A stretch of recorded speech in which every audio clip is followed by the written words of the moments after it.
Hoy vamos a adentrarnos en un territorio fascinante y a la vez sombrío de la historia militar, las superarmas del Tercer Reich. ¿Qué es lo que hace que estas máquinas de guerra sean tan fascinantes? ¿Fue su tecnología innovadora o fue el aura de misterio y peligro que las rodea? Vamos a empezar con un verdadero gigante de acero, el cañón Gustav y su hermana Dora.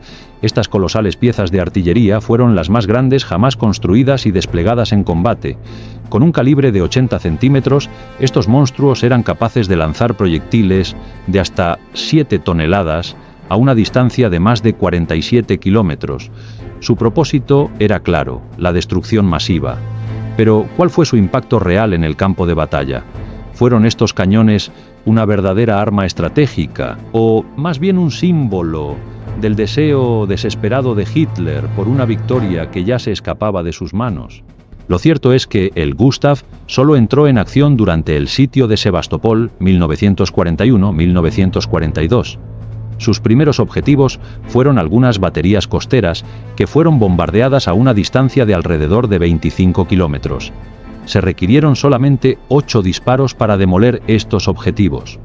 Más tarde, aquel mismo día, se hicieron 6 disparos más contra la construcción de hormigón conocida como Fuerte Stalin. Al finalizar la jornada, era también una ruina y se hicieron los preparativos para el día siguiente. Podría pensarse que 14 disparos al día era un ritmo más bien lento, pero la mejor cadencia de disparo que se podía conseguir era de 1 cada 15 minutos, y muy a menudo este intervalo era notablemente mayor.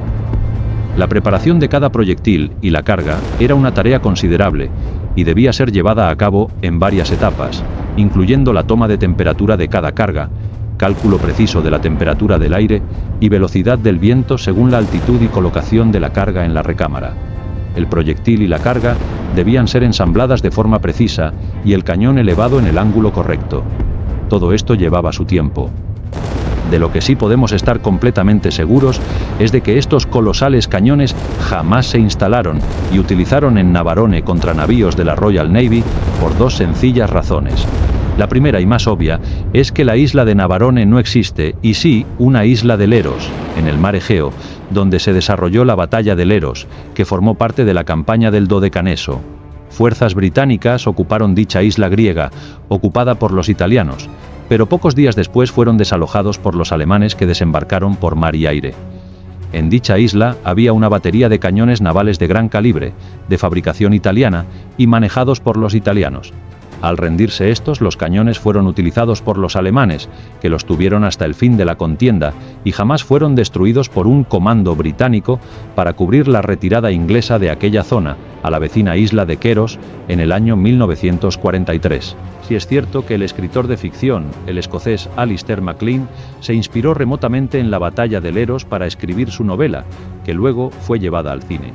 Y el nombre de Navarone lo extrajo de Navarino, en la isla de Pilos, lugar de una famosa batalla naval en 1827 contra los turcos, en la Guerra de la Independencia de Grecia. Un dato curioso es que el nombre Navarino proviene de Château Navarre, Castillo de los Navarros, ya que hacia fines del siglo XIV e inicios del siglo XV, el viejo castillo de Navarino estaba ocupado por la Compañía Navarra y era denominado Spanochori, Spanojori, aldea de los españoles, por los griegos locales.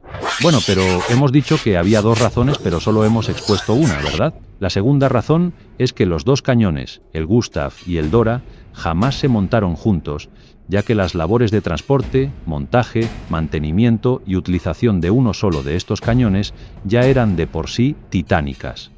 Llevaba entre 3 y 6 semanas el ensamblar el cañón con la ayuda de las 2 grúas puente de 10 toneladas que habían sido diseñadas especialmente para la tarea. Y ahora, para terminar, imaginad por un momento un tanque tan colosal que su mera presencia sobre el campo de batalla cambiaría las reglas del juego. Ese era el sueño de los ingenieros alemanes con el Landkreuzer P-1000 Rate, un proyecto tan ambicioso como inviable. Concebido en las mentes de aquellos que buscaban una victoria a cualquier coste, el Rate era el epítome de la megalomanía militar. Hablemos de sus especificaciones, que parecen sacadas de una novela de ciencia ficción. El Rate iba a pesar unas descomunales 1000 toneladas. Sí, habéis oído bien, 1000 toneladas de puro acero y potencia de fuego. con una longitud de 35 metros, una anchura de 14 metros y una altura de 11 metros, este coloso no solo dominaba en peso, sino también en tamaño. Pero lo más impactante era su armamento. El Rate estaría equipado con 2 cañones navales de 280 milímetros, similares a los que llevaban los acorazados. Imaginad el poder de destrucción de esas armas en tierra firme, y no se quedaba ahí. También llevaría un cañón secundario de 128 milímetros y múltiples ametralladoras y armas antiaéreas para protegerse de cualquier amenaza. Para mover semejante bestia, se necesitarían 2 motores diésel de 24 cilindros, con una potencia total de unos 17.000 caballos de fuerza.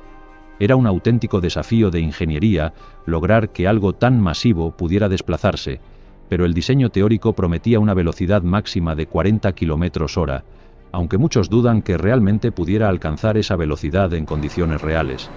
Sin embargo, la realidad es que el Rate nunca pasó de ser un proyecto sobre el papel.